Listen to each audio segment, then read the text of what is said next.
Applejack watched crimson and gold burst across the sky. Fireworks of magic and sparks and steel rained from the heavens. I don't think there's much we can do for this fight, she said begrudgingly. Yeah, there is, Rainbow pointed to the fissure.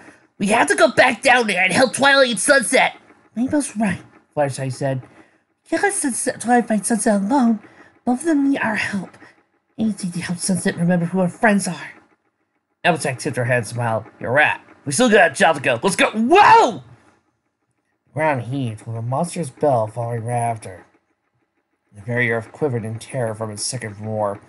Cries could be heard beneath the snow. Run for it! The bell took off across the field, assembling through thick snow while the fissure behind him lightened. Stones tumbled down into the crystallarium amidst a destructive cacophony. Frostless burst through the crevice with an ear-splitting roar. Not only had its head reattached, but it got its missing hand back as well. It bellowed again, and with a mighty flap of its wings, it took off. It's heading for the Empire! Rainbow yelled. What do we do? Pinkie asked. Applejack looked from the fissure to the slowly shrinking frostlets. She inwardly cursed. He just there said to, Sorry, Twi. Sorry, Sunset. I know you two could work this out. Just have to do without us. She broke into a run after the dragon. We're gonna stop it, one way or another! On it! Rainbow yelled. She stretched her wings and took flight after the frostlets, her hooves pointing out in front of her. Applejack watched her speed straight towards the frostlets like a rainbow arrow. She didn't slow down as she came into range of its wings. Instead, she ripped through the membrane and looped around to do it again on the other side. The frostlets' cry was enough to make Applejack stop and cover her ears. The beast kept itself airborne for a few more seconds before crashing to the top of the hill. Rainbow flew back to Applejack's side, crossed her hose in triumph. Mission complete! Rainbow, Frosty whispered, pointing to the plume of snow. You just made it angry. Through the flurry, two balls of fire launched into the 5 points of the dragon. The frostlet snorted, then charged, creating a miniature tremor with every gallop. Rainbow flew to meet it head-on, ignoring Applejack's call to wait. She veered to the side and slid the hoof into the frostlet's cheekbone. The frostlet retaliated by hitting Rainbow with a hole of its face. First I yelled, flew after Rainbow as she sailed to the next field over, leaving Applejack to groan and face hoof. Her agitation only lasted for a second before she and the others had to scatter, avoid being crushed when the frostlet's lung. Applejack! Verity said, sinking the snow from her coat. What are we supposed to do now? Same thing we did before. Put it down! Applejack leaped over the frostlet's now low-swinging tail. Verity rolled out of the way as the tail came back around. Yeah, I remind you, that was only a temporary solution. Still worked, didn't it? Applejack rushed forward and kicked the frostlet's back leg, sending a crack up its bone. She made a full retreat, dragging Rarity with her as the dragon turned around and smashed the ground Applejack had stood a second earlier. Well, just take it apart, bit by bit, Applejack said. We need about time until we can go with something more permanent. Pinkie called. Having procured a party cannon from thin air, she took aim and fired a wad of pirate favors at the frostlet's chest. High velocity, the thick bundle of streamers like confetti broke her rib loose. Frostlet's faced Pinkie and reared up on its hind legs, sucking its breath. Pinkie's eyes dilated at her. She abandoned her cannon. She joined the others as they ran as fast as they could through the deep snow. Seeing Spike struggle, Pinkie scooped him up and tossed him onto her back. The frostlet's arctic breath far down on their backs. The snow behind them turned to solid ice. And Applejack could feel the same thing happening to the tip of her tail. Muscles of her legs burned into contrast as she thought to stay out of the range of the frozen completely. The air behind her reverted to a standard freezing temperature, and Applejack dared to look back, finding to feel the snow replaced by a thick sheet of ice. She came to a halt and caught her breath. This might be harder than I thought. Celestia raised her shield again as Vesper came out of warp above her, bringing her sword down. When it recoiled, Celestia dropped her shield and slashed at Vesper, who blocked her sword with her hoof guard. Celestia dropped out of the sky, but Vesper's blade came back around for her neck. Vesper folded her wings and fell after Celestia, firing black bolts of magic. Celestia rolled out of the way, giving her back to the abruptly approaching ground. She recalled her sword while simultaneously charging heresy clouds above them. Vesper stayed right on top of her, keeping the gap between them narrow. Celestia raised her shield again, having run out of room for maneuverability. She could hear the wind howling behind her. Gray clouds turned black, thunder moaning from deep within. Celestia dropped her shield and pointed her sword at Vesper. Vesper drew her sword back to strike, but a blast of lightning struck her in the back, propelled her forward and impaled her on Celestia's sword. Celestia then rotated to persistence and sent Vesper to the world below. Vesper smashed into a snowbank and rolled onto her back, gasping for air. Red light poured out of her horn and covered the wound in her stomach. The skin began to knit itself back together. Vesper struggled to her host as Celestia descended. Mother, I didn't know you played so rough. Her giggles quickly turned to ragged coughs. We can end this now, Sunset. Celestia pointed her blade at Vesper. Just surrender. Vesper laughed again. You're so funny when you're serious, Mother. Why would I give up now? This is going to be our last dance, and I want it to last as long as possible. She smashed her hoof against the ground, sending columns of sharp rocks in Celestia's direction. Celestia jumped, spreading her wings to take flight. Vesper intercepted her and tackled her to the ground. They rolled as Celestia was on her back, with Vesper buried down on her. Celestia shot her into the air with a golden beam, but Vesper came down like a rock. Celestia rolled out of the way, leaving Vesper to smash the ground.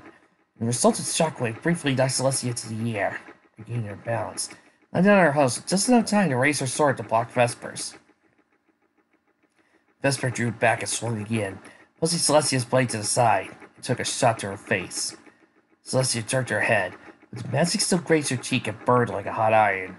She grimaced, but pushed forward, attacking Vesper with fear and decisive strikes.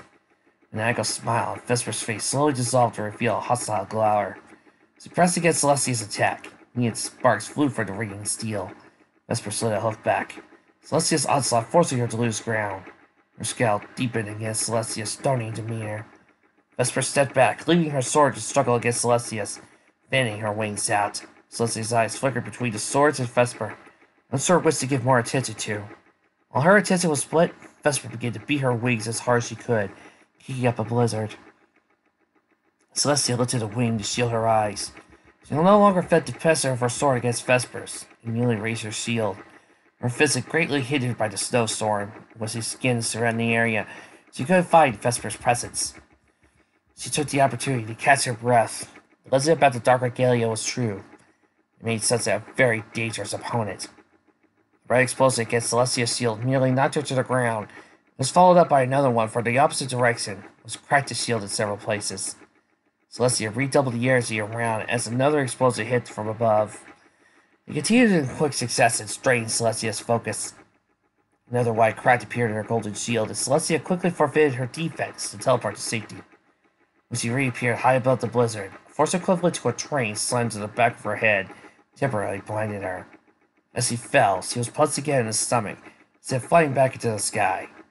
A jet of magic hit her side, cracking several ribs, sending Celestia spiraling to the mountainside. Celestia screamed from her place at the impact crater. She couldn't recall the last time she had been hit that hard. She cracked an eye open, finding several dark spears heading in her direction.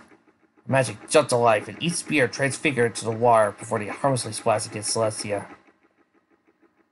Right behind the spears, however, Vesper barreled toward her. Before Vesper could bury her further in the mountain, Celestia teleported down to the base and collapsed into snow. Above her came a calamitous racket of stones clashing against one another. Her healing magic kicked in and repaired her broken ribs, along with easing of her aches and bruises. Celestia stood, summoned her sword back to her side. She flew up and examined the hole made by Vesper. Most of it was caved in from fallen rocks of snow. Vesper was no longer to be found. Celestia frowned as light gathered to her horn. A single blast turned the rubble to dust, and revealed nothing within the hole. There was a faint tremor in the air. Celestia thrust her sword to meet Vesper's, though saw no sign of its master. The tremor became louder. She rolled out of the way, nearly avoiding a column of magma erupting from the earth. Straining embers jumped onto her coat, scalding fur and skin. Vesper burst from the magma, trails of fire streaming off her force field. She crashed Celestia and dove her to the ground, while the magma column arcs came back down and toppled down. Celestia defied the fire around them, while Vesper tried to crush her with the weight of her shield. So, Mother, can Twilight Sparkle do this? Vesper sneered as Celestia kept both her and the curtain of magma at bay. How about this?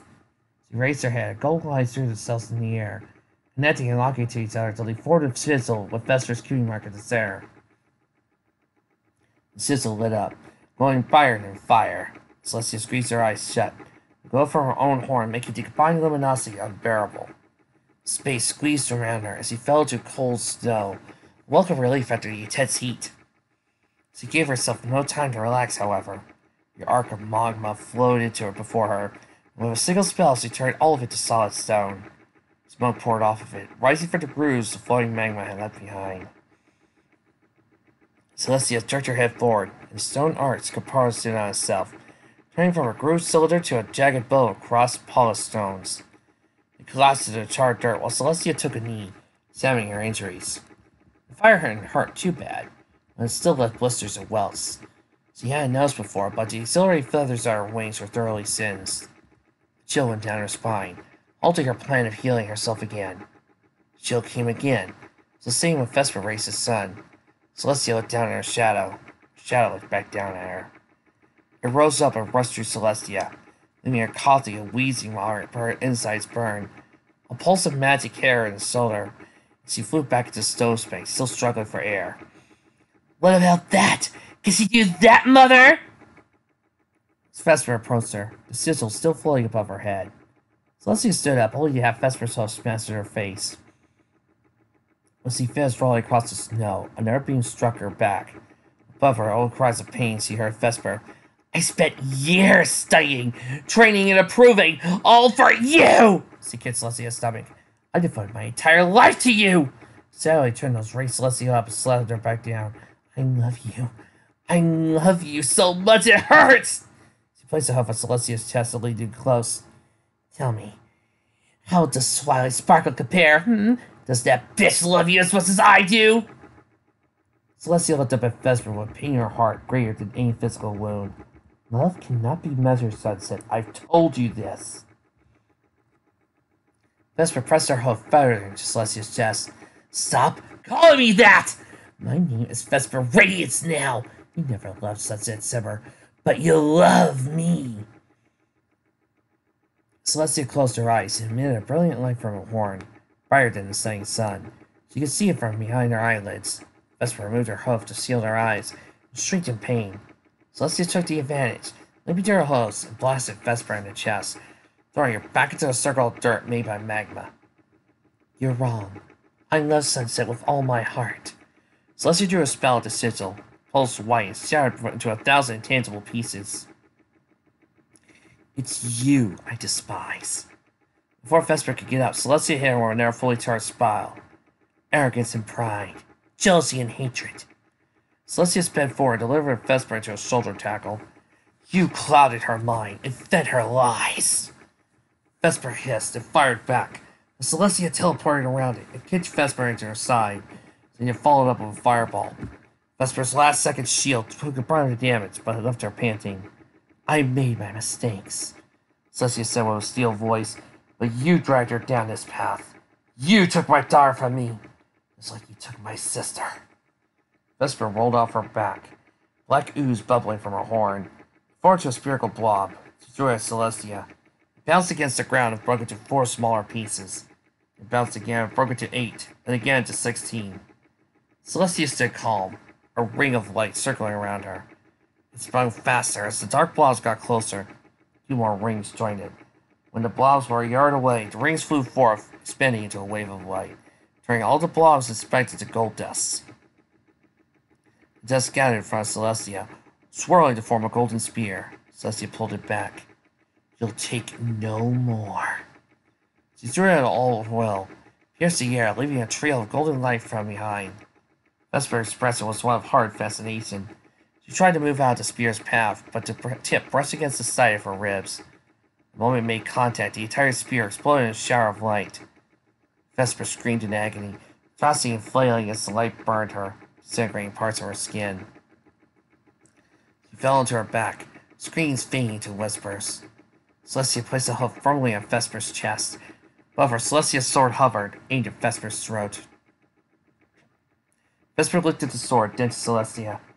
She said in a soft, frail voice, Can you do it, Mother? Can you kill your own daughter? My own daughter, no. You, yes. Celestia looked at the moment in her eyes. For a moment, they weren't draconic slits. They were wide and bleeding. For a moment, she saw Sunset asking for help. Her sword trembled. Vesper reared her head and launched a spell directly at Celestia's left eye. Celestia fell back and screamed, losing her grip on her sword. She braced a hoof against her eye, feeling blood stream down the side of her face. In her good eyes, you could see Vesper fleeing to the sky. Celestia took several deep breaths, focusing on her healing spells. The searing pain in her eye dulled to a minor burning, but she could see nothing out of it. I'll fix it later. She took to the sky after Vesper. Right now, I need all the magic I can muster. The darkness didn't last long. When Twilight saw the searing that replaced it, she almost longed for the dark's embrace. She hovered over a decimated city. The sky above her was blistering red, patched with black clouds of pulsing lightning. Hardened magma coated half the city in a impenetrable black cocoon, while the air half continued to burn, consuming a raging inferno. Twilight descended into the broken streets, landing on the pavement, hot beneath her hooves. Homes and shops crumbled around her, lifting clouds of ash and debris into the already oppressive atmosphere. She walked forward, guided by the unseen force. She navigated around chunks of missing earth and pillars drawing closer to the crawling castle. This must be Carolot, Twilight said softly. Sunset's Carolot, at the end of the world. The castle ramparts had collapsed to rubble, leaving a hole in the castle. The courtyard was burned to cinders, leaving naught but a field of ashes.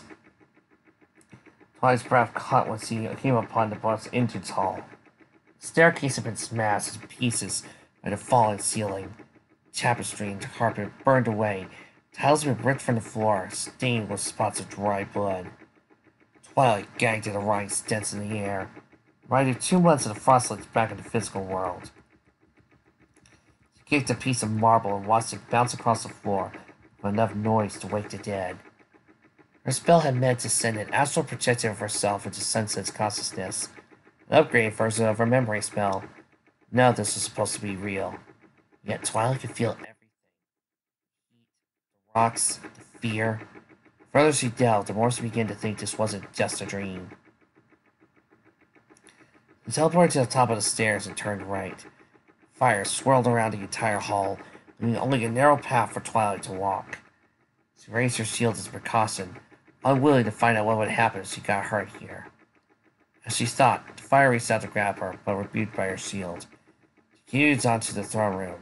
None of the doors had been blasted off its hinges. I don't know whether to be impressed or thoroughly annoyed by you. Twilight glared at the plane lazily reclining on the throne room across from her. She looked like Sunset Simmer in every way, save for the cavalier sneer on her face. Curled at the foot of the dais was a flickering shadow that shared her outline, but lacked any defining features. Twilight looked at the shadow that galled in Vesper radiance. What have you done to her? I've done nothing but take my body back. She's merely experiencing what I went through so many years. Let's see how she likes being a shadow in her own soul. You're the shadow! Twilight's spilled ripped across the room, bounced against Vesper's shield. Give Sunset back! Such a tantrum, princess. I expected better from you. Vesper rolled her head back and laughed. Twilight twisted her face into an appalled snarl, baring her teeth. You disgust me. She put on a spurious frown. You know, I almost feel bad for Replica. Like me, her life was ruined because of you. So much pain and sadness, all because you exist. Twilight Sparkle. I mean, imagine if you didn't. Celestia would still love me like a daughter. I'd be the one with the wings and the crown. Granted, Replica wouldn't exist, but she'd be happier in the long run. Your own actions caused Celestia to dismiss you. Why? Don't try to shift the blame to me. Why not? Vesper snapped. It's your fault. I get cocked out. Why? For loving Celestia and trying to please her. Did you come so soon after? No, it's not a coincidence. It's Celestia upgrading to a better student. Twilight straightened up from her tap persistent. Celestia didn't dismiss you to train me instead. You made all the wrong choices. You are Arcanians just to further your own goal. You left Celestia with no choice. I did everything for her! Vesper stood up on her throne. I did so I could be with her forever. The only pony I ever loved. If I could just be an Alicorn, then everything would be fine. She loves me again. Vesper bowed her head. And then she refused me. She picked you over me. So I stepped to the throne. She didn't pick me over you, Vesper. She still loves you. Just not the choices you made. Power isn't gonna fix anything. Vesper looked up with a hungry gleam in her eyes. That's where you're wrong, princess. Power is the only thing ponies respect in this world. And Alicorns are the ultimate symbol of power. My past self is an Alicorn once more. And soon, all will bow to her. Bow to me! Power doesn't equate to love. Play pointed a hoof at her. Celestia won't love you anymore just because you're wearing a crown. Nor will anything else. Then I'll rule them in fear! Vesper banged a hoof on the throne. I'll make them all fear me. Even Mother, especially Mother. She'll fear the daughter she rejected. Twilight gave a defeated sigh. Love is infinite, but you want to hoard it all to yourself.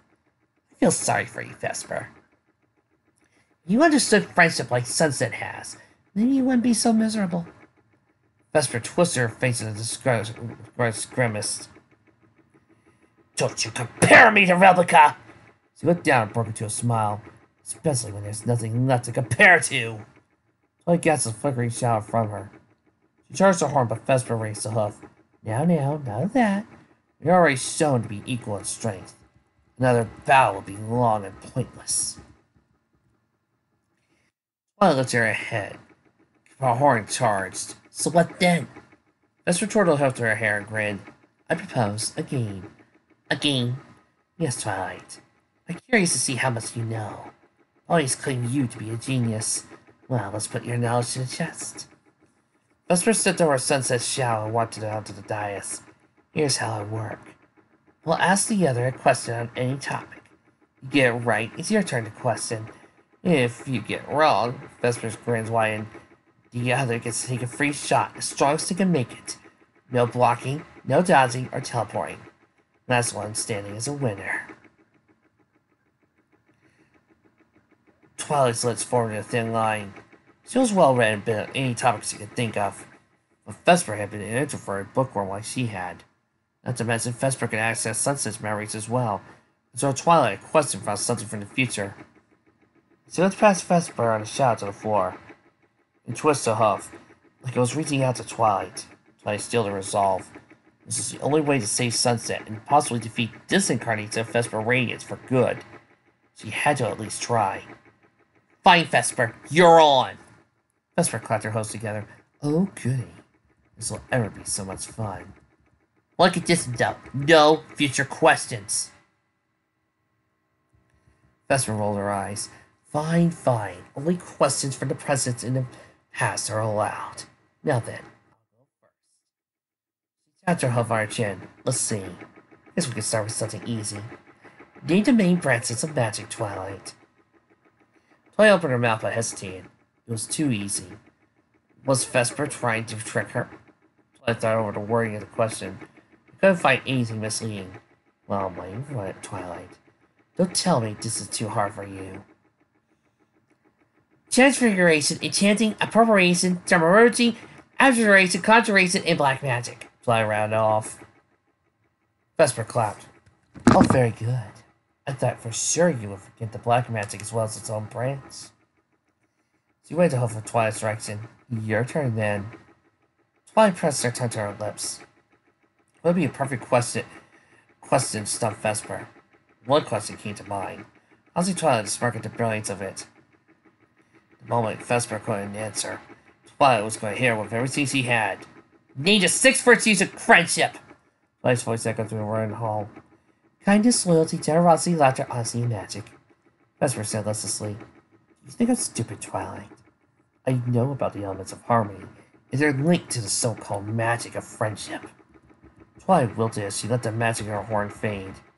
She put too much faith in Vesper's arrogance. Because she didn't believe in friendship, it didn't mean she didn't know what it was. Vesper smirked. My turn again. Applejack was beginning to think the Frostlights had a vendetta against her.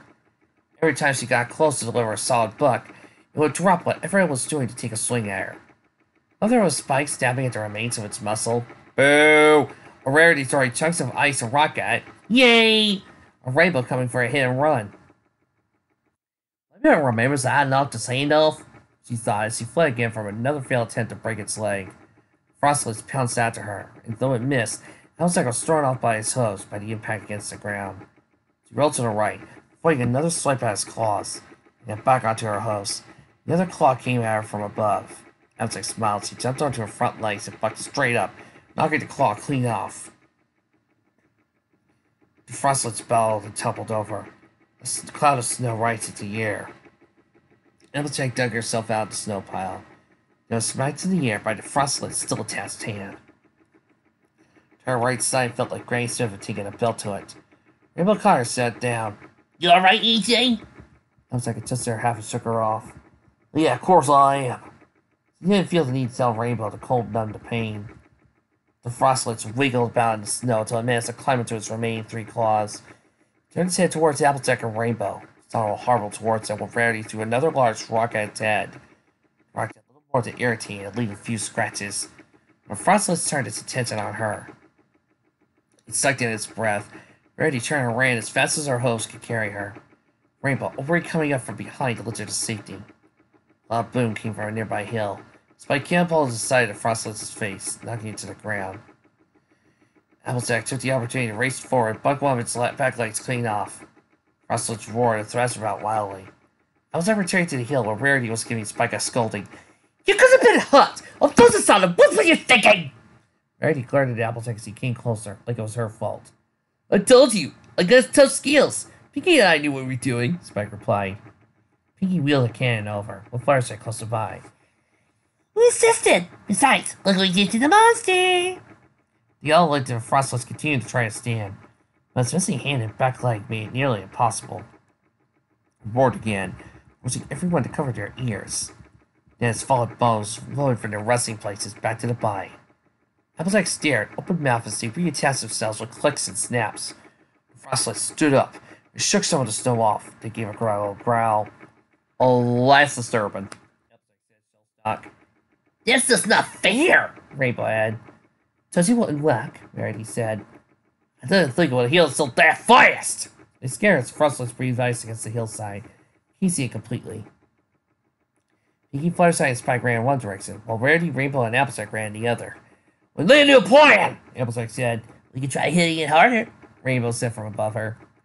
Heavy thuds from behind told Applejack the Frostlights had gone after them. It saved her from retorting to Rainbow. The thumping grew louder, and Applejack could feel the vibrations in her hooves. She ordered Rarity and Rainbow to split up, to confuse it more. That's why her suspicions about the Frostlights' vendetta were confirmed. She screamed as sharp teeth grabbed hold of her tail. Finally shook her around before tossing her in the air. She fell into Rainbow's hooves, head spinning, her tail feeling like it was ready to fall off.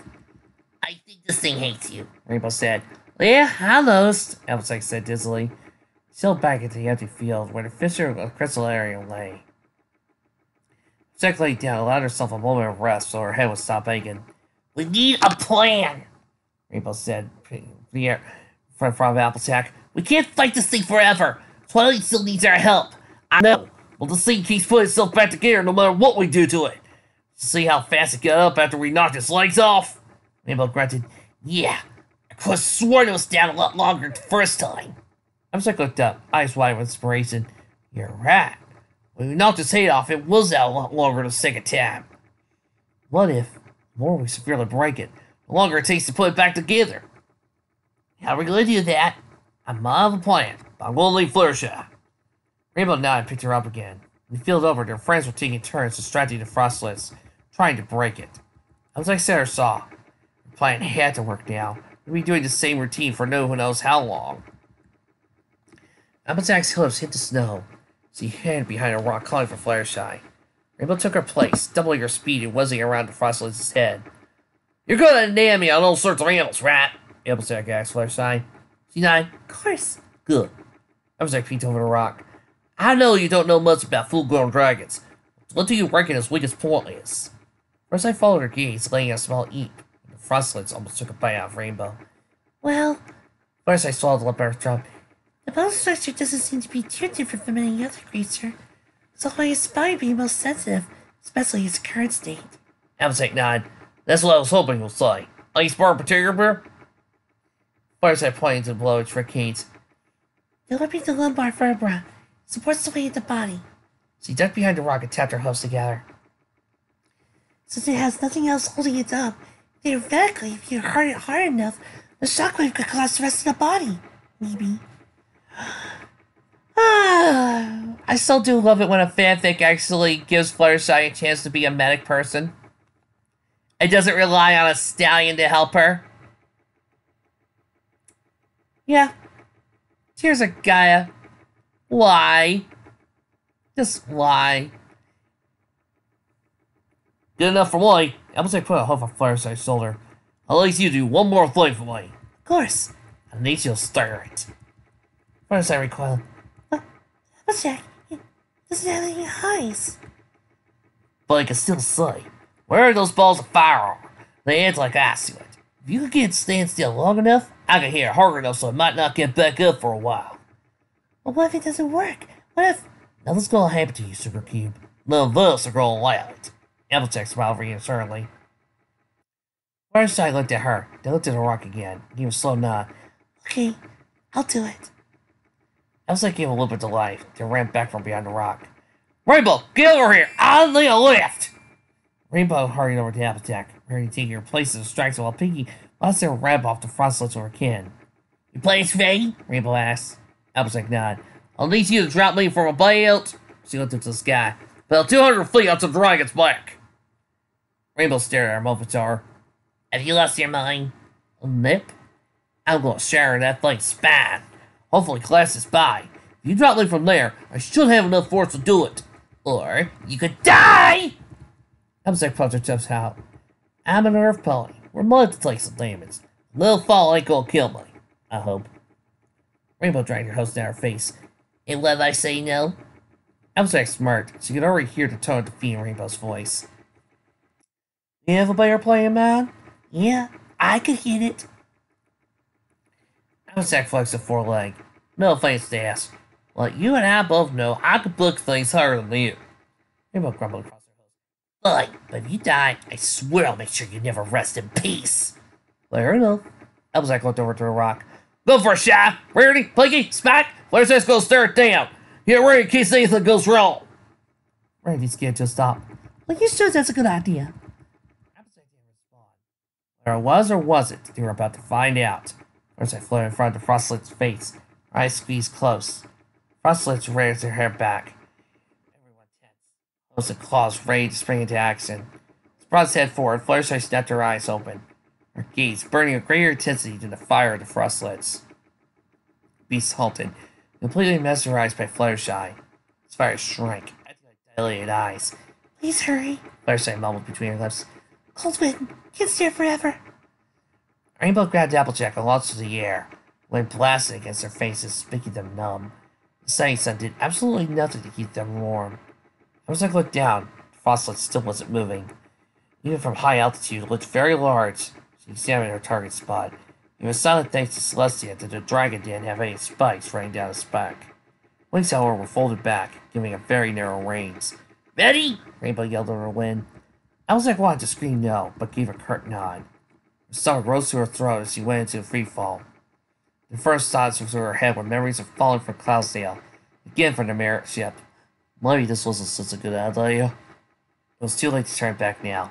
Resting her hand against her head, Applejack twisted in the air and struck her back leg out, preparing to drive it down to the Frostlet's spine. Frostlet's twitched, her bite gave a violent shudder. Fluttershy dropped to the ground before the Frostlets could snap at her. Took a step forward and steadied his neck. Applejack swore and adjusted her position. No day anymore, she was going to miss and either hit a wing or the ground. Rainbow dove past her, bellowing a heroic cry. She didn't hit the dragon, she merely dive-bombed it, keeping it distracted from Fluttershy. With less than 50 feet remaining, Applejack could feel gravity's full effect on her. She felt like an apple falling from a really high tree. She sucked at her gut, like it helped her slip in between the wings bare.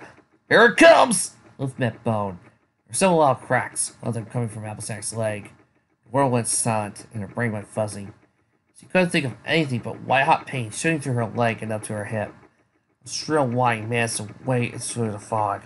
Applejack could quickly realize it was her own voice, making a cross between a scream and a whimper. When her visitor returned, she found herself surrounded by friends in a pile of bones. Rarity's mouth was moving, but Applejack couldn't make out a word. She then made the mistake of looking down at her leg. This was at a horrible angle. There was a long gash running up her calf. The pink hair again, harder than an iron and stronger than a minotaur. This time she heard herself scream loud and clear. A cold lump of snow made her wound. Applejack took a break from screaming to suck in some air. She bit her lip and pounded the snow with her good hoof, then exhaled. She repeated the process a few times and looked at Rarity. "Little kid," she croaked. Rarity rolled her eyes. "Of course that's the first thing you ask. Yes, Applejack, your reckless plan worked, but how long remains to be seen." Applejack looked past Rarity to the corpse-laying muscles of snow. His spine had completely collapsed, leaving ribs to topple over. His arm was stretched out, looking like a reach for something before Applejack smashed into it. Fire gone from his eye sockets. "Wait!" Applejack gave a lazy cheer. "Well, do it!" As Sire refused, she heard Pinkie say something in a trembling voice. Might wanna hold off on fishing party. Hearing that come from Pinkie made Applejack's fur stand on end. Wah! Rarity's eyes shrank, and Applejack twisted her head to see where she was looking. In the distance, two figures were speeding towards them, one of them emitting a bloody aura. "Because Vesper's heading straight for us." Oh, one more comment. I feel like I need to say this. As Applejack fell down, "Run on, kick!" There. I had to catch up with one of my comments from the last time I read this. Thank you.